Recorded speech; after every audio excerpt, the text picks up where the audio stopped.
Hello friends, আজকে আমি আমার বাগানে বিভিন্ন রকম শাকসবজি লাগানো আছে ছাদ বাগানে। এর মধ্যে এখানে এটা হচ্ছে মূলা, লাল মূলো এখন হচ্ছে, এখন পুরোপুরি তৈরি হয়নি।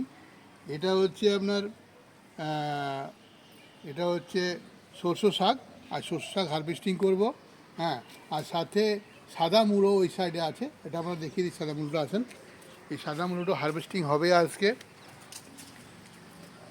এটা সাদা মূলো, এই সাদা মূলোটা আজকে হারভেস্টিং করব কিছু। হ্যাঁ, এই দুটো আজ হারভেস্টিং হবে। এছাড়া এখানে আপনি দেখেন বিভিন্ন রকমের গাছ আছে, যার মধ্যে এখানে হচ্ছে বিনস গাছ দেখেন।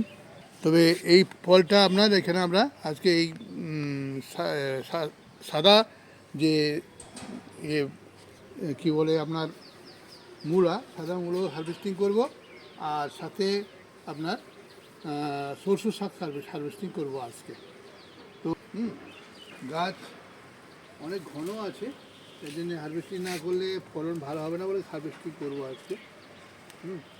এই সাদা মূলো হারভেস্টিং করছি আমি।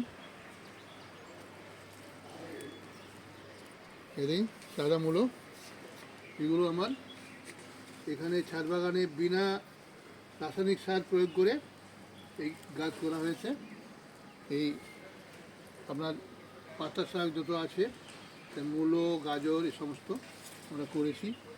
তার এই নিদর্শন এটা আপনাদের দেখাচ্ছি যে কেমনভাবে আপনার বিনা রাসায়নিক সার ইউজ করেও অনেক কিছু করা যায়, এবং আপনার ঘরের পছন্দ মতো আপনি ঘরে শাকসবজি লাগাতে পারেন বা ইউজ করতে পারেন।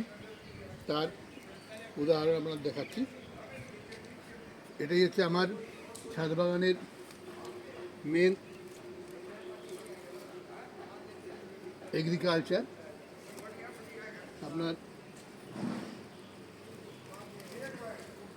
এই দেখেন ছাদ বাগানের এগুলো হচ্ছে আপনার মূলো। ওখানে যাব, ওখান থেকে নিব আপনার কী বলে সরষে শাক। এটা সরষে শাক, সরষে শাক এখান থেকে নেব। এগুলো ছাদ বাগানের সরষে শাক।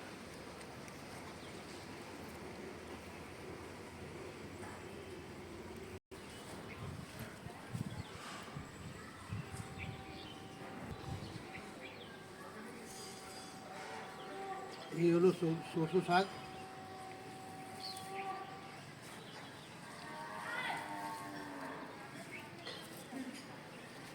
এইটা ছাদ বাগানে আমার সরষে শাক এবং মূলা শাকের হারভেস্টিং।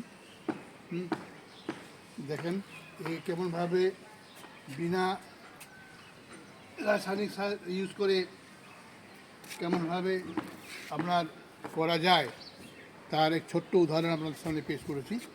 আমরা যে বেগুনের, এটাই হলো আমার আজকের হারভেস্টিং।